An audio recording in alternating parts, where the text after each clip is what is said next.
Good evening, ladies and gentlemen, and welcome to the Mikey Report for January 9th, 2011. I'm Mikey Edwards. Glad you can be with us. We have been working on quite a bit of news. Of course, we've had that issue with that shooting yesterday in Tucson, killing six and injuring about a baker's dozen, including Congresswoman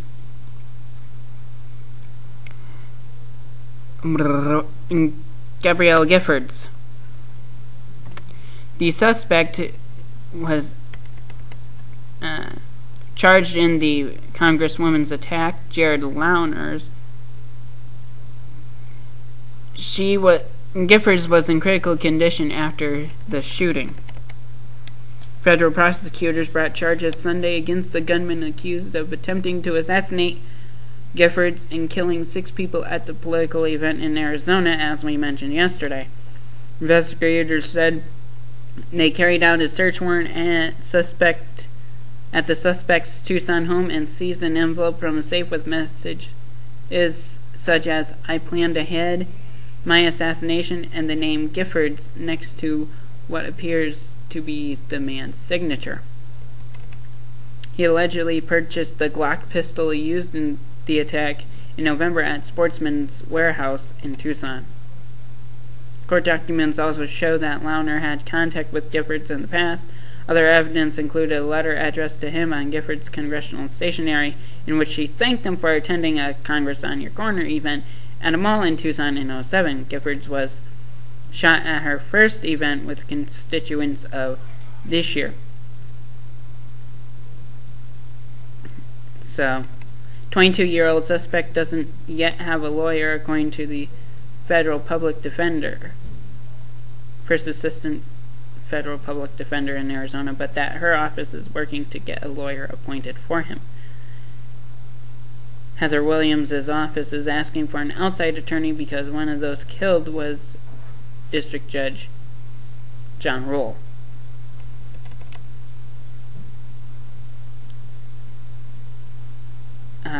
County Sheriff Clarence Stupnick said Sunday Lowner acted alone.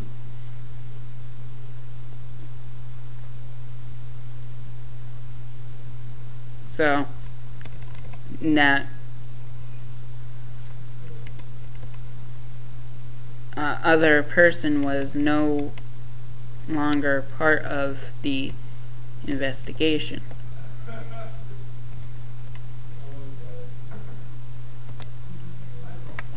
Politicians are split on the meaning of this tone of debate in the country, partly to blame for violence or the work of a deranged individual. There's just different scenarios.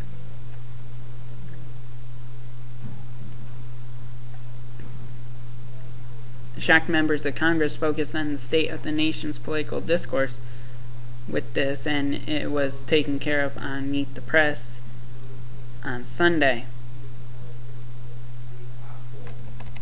Trent Franks said it was ironic that when Giffords was out doing her job as a member of Congress, some deranged degenerate shot her down. And I will tell you that I think that's an attack not only on freedom and the country itself, it's an attack on humanity.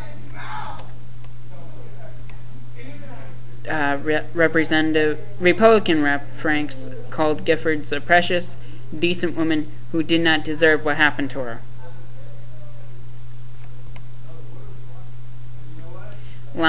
Franks said that Lowner had no respect for innocent human life and was willing, whatever his statement was, he was willing to kill someone, to kill many people to make it.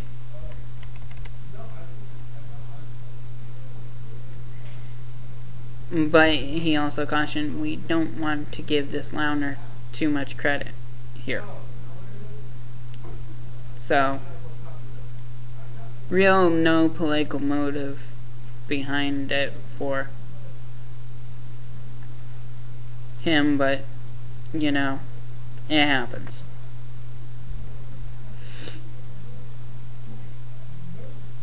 In gas prices, average gallon of gas across the U.S. is about $3.08 a gallon, according to twice-monthly Lundberg survey.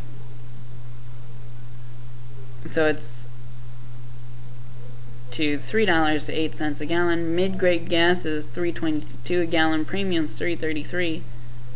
Diesel was up 7.2 cents to $3.36 a gallon. Highest gas price in the country was recorded in Chicago at $3.35, lowest $2.73 in Salt Lake City, Utah.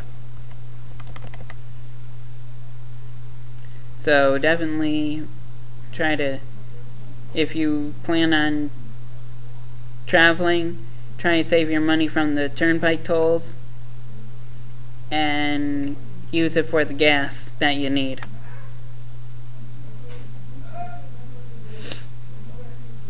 In some television news, apparently Sarah Palin's Alaska the plug is being pulled, according to TLC. According to Entertainment Weekly, Sunday season finale of Sarah Palin's Alaska is said to be the show's last episode. Former Alaska Governor's reality series, which premiered November 14th, averaged 3.2 million viewers a week, with its first episode delivering network's best-ever launch ratings. Coming under fire for her wildlife exploits, including caribou hunting and fishing too close to bears, Palin's Alaska also showcased politicians' children and husband Todd. The Palin family also hosted Kate Gosselin and her brood of 8 for an ill-fated camping trip shown on the series. Gosselin's source tells Us magazine that the reality mom had zero chemistry with the former governor while taping the buzzed-about episode in July. They didn't speak off camera. Kate said the food and the accommodations were terrible and it was the worst trip she ever been on. And the 2-hour finale was tonight.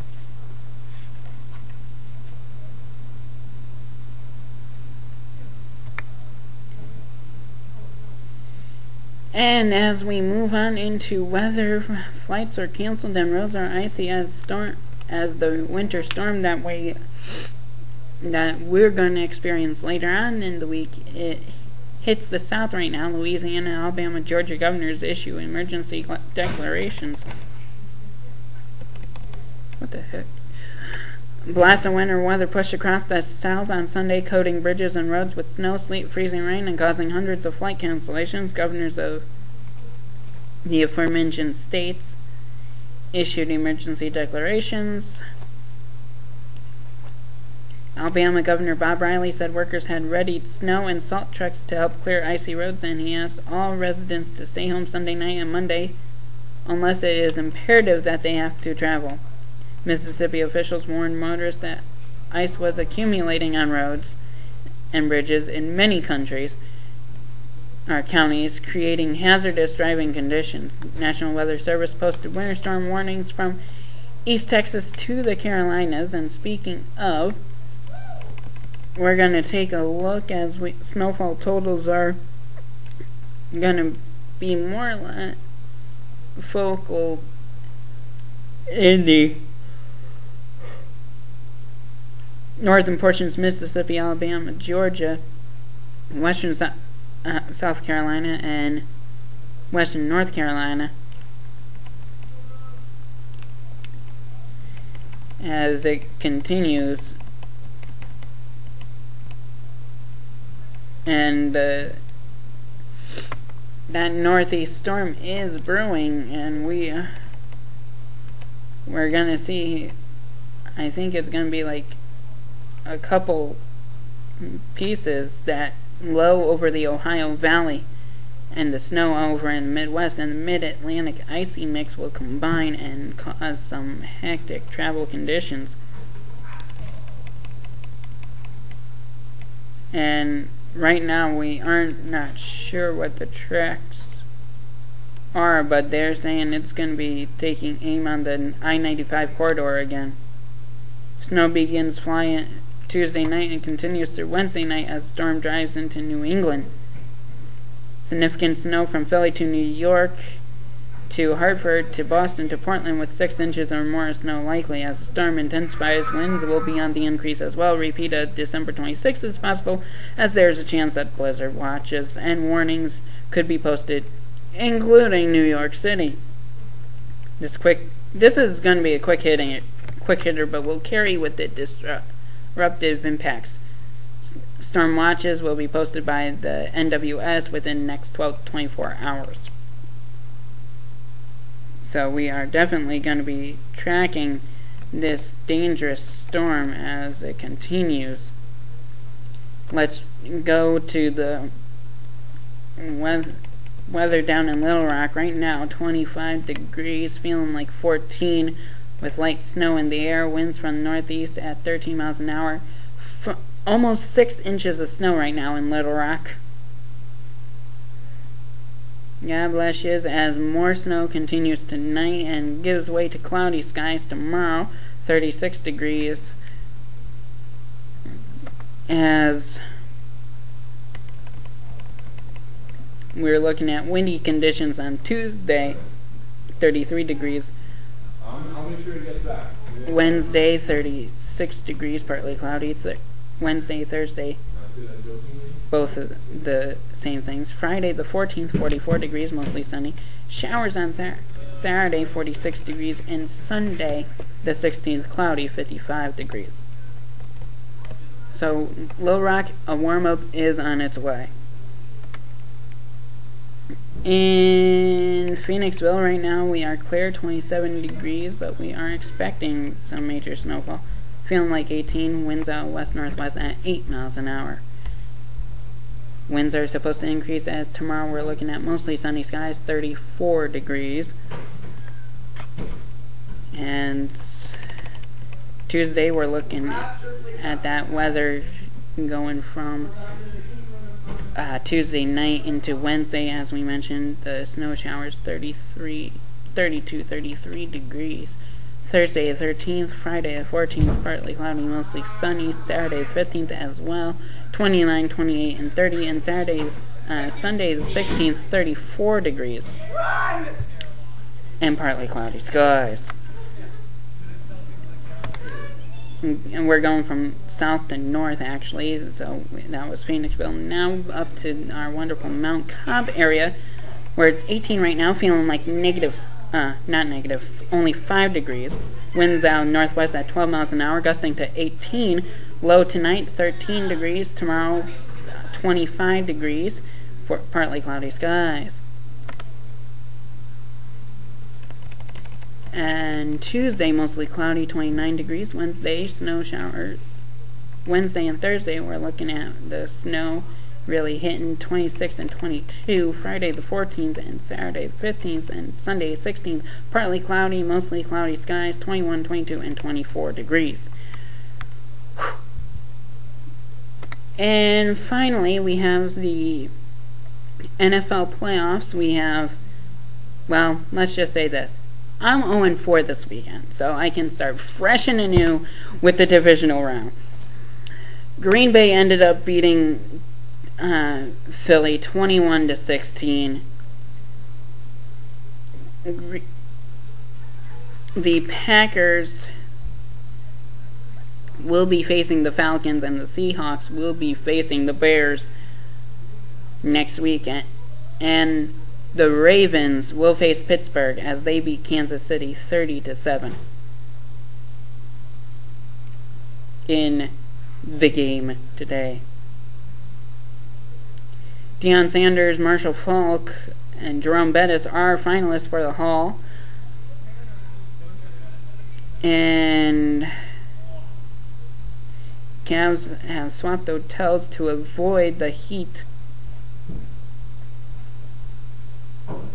And tomorrow is the big game, the BCS Championship, where Oregon faces Auburn.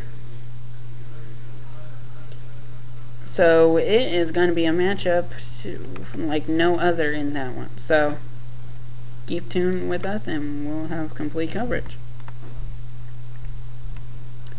Lakers are beating the Knicks right now, 81-70. And Miami is tied with Portland, 93-all.